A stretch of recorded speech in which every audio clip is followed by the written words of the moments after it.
बात है साल 2008 की। ग्राम पंचायतों की 33% सीटों पर महिला आरक्षण लागू हुए 15 साल बीत चुके थे।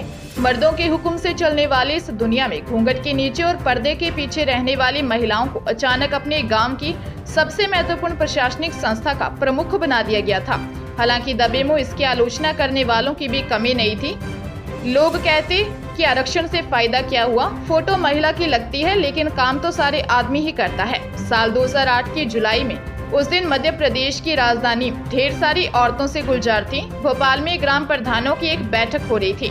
राज्य भर से आई पंचायत सदस्य और ग्राम प्रधान महिलाएं पहली बार राजधानी की सड़कें देख रही थी। उनमें से बहुतेरी तो ऐसी थी जो पहली बार रेलगाड़ी में बैठी थी, पहली बार अपने गांव से बाहर निकली थी, पहली बार इतनी बड़ी झील, चौड़ी सड़कों और उन सड़कों पर दंदनाती गाड़ियों को अपनी आंखों से देख अचंभित थी।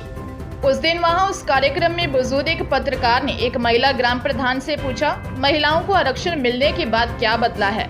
उस महिला ने शब्दों में जवाब देने की बजाय पहले सीने तक लंबा घूंघट काटा और फिर एक झटके में घूंघट उठाकर बोली, ये बदला है। बैंगनी रंग की सूती साड़ी पहने, माथे तक नारंगी सिंदूर लगाए उस औरत का ये घूंघट उठाना किसी सिनेमा के दृश्य सरीखा था। उस दृश्य के जादू में बंदी पत्रकार ने दूसरा सवाल पूछा, आप गांव से इतनी दूर अकेली आई हैं, आपको डर नहीं लगता? महिला ने अपने झोले में से एक चाकू निकाला और बोली, नहीं मैडम जी, ये है ना मेरे पास। वो रसोई में सब्जी काटने वाला चाकू था जो इस वक्त महिला की आत्मरक्षा में तलवार बन गया था। कभी पति की ऊंची आवाज पर भी उसकी जुबान लरसती थी, आज उसमें इतना आत्मविश्वास आ गया था कि वह झोले में से चाकू रखकर दूर शहर तक जा सकती है।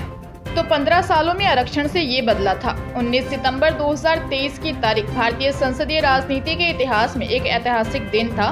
लोकतंत्र का अगवा और विश्व गुरु होने का दावा करने वाले इस देश की संसद के इतिहास में इतने लंबे समय तक कोई और बिल नहीं अटका रहा जितना लंबा इंतजार महिला आरक्षण बिल को करना पड़ा। साल दर साल आता UN वुमेन का डेटा बताता कि संसदीय राजनीति में महिलाओं की भागीदारी के मामले में पड़ोसी देश पाकिस्तान और बांग्लादेश भी हमसे आगे निकल गए हैं।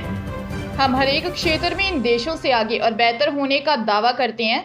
बस इस सवाल पर कन्नी काट जाते हैं कि हमारे देश की संसद में महिलाएं इतनी कम क्यों हैं। ज्यादा से ज्यादा भी मामला 13 से 14% से आगे नहीं बढ़ पा रहा था। भाषणों में तो सबने माना कि यह संख्या बढ़नी चाहिए, लेकिन जैसे इस भावना को हकीकत की जमीन पर उतारने के लिए संसद में महिलाओं को रिजर्वेशन देने का सवाल उठता तो सब इधर उधर झांकने लगते। टर्म्स एंड कंडीशंस अप्लाई की इतनी बड़ी लिस्ट सामने आ जाती। राजनीति में महिलाओं की भागीदारी बढ़ाने का यह सवाल संसद में तो पहली बार 45 साल पहले 1974 में उठा था, लेकिन रिजर्वेशन बिल पहली बार 1996 में देवगौड़ा की नेतृत्व वाली यूनाइटेड फ्रंट सरकार लेकर आई।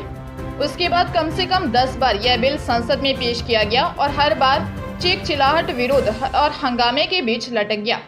कभी किसी ने गुस्से में बिल फाड़ दिया तो कभी कोई स्पीकर के पोडियम पर चढ़कर चिल्लाने लगा, तो कभी ऐसा भी हुआ कि संसद में हाथापाई की नौबत आ गई। शरद यादव ने कहा, इस बिल से सिर्फ परकटी महिलाओं को फायदा होगा। 19 सितंबर का दिन ऐतिहासिक इस मायने में है कि 27 साल के लंबे इंतजार के बाद आखिरकार यह उम्मीद हकीकत में बदल ही गई। हालांकि इस बिल के कानून बनने की राह अभी बहुत दूर है। सरकार जिस भाषा में बात करी है उससे तो ऐसा लग रहा है कि मानो प्रकाशक ने किताब छापने का वायदा तो कर दिया है, लेकिन जिस कागज पर किताब छापी जाएगी उस कागज को बनाने के लिए पेड़ काटने से पहले उस जंगल की शिनाख्त हो रही है। जिस जंगल में वो पेड़ है, इस दिन के लिए हमने 45 साल इंतजार किया है, तो थोड़ा इंतजार और सही। इस बिल के आने के साथ ही एक बार फिर वो सारे सवाल सिर उठाने लगे हैं जो पिछले 20 सालों से मौके व मौके न्यूज चैनलों की प्राइम टाइम बहसों का सबसे फेवरेट टॉपिक रहे हैं। क्या रिजर्वेशन से महिलाओं को सचमुच फायदा होगा?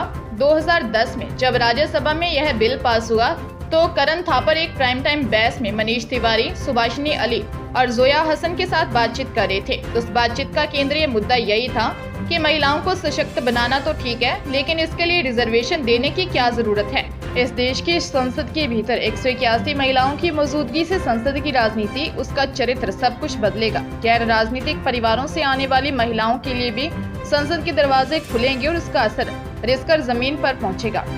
गांव की पंचायत में तो ग्राम प्रधान महिला का पति भी जाकर बैठ जाता है, लेकिन संसद में ऐसा नहीं होगा।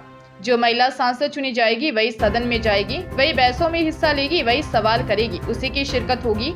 ये ऐसे ठोस बदलाव हैं जिसके असर को जमीन तक पहुंचने से रोक पाना बड़े से बड़े ठस सामंत के भी बूते की बात नहीं। जैसे भोपाल में उस ग्राम प्रधान औरत ने 2008 में अपना घूंघट उठाकर कहा था ये बदला है, वैसे ही संसद में औरतों का जाना भी एक लंबे समय में बड़े सामाजिक सांस्कृतिक बदलाव का बायस बनेगा।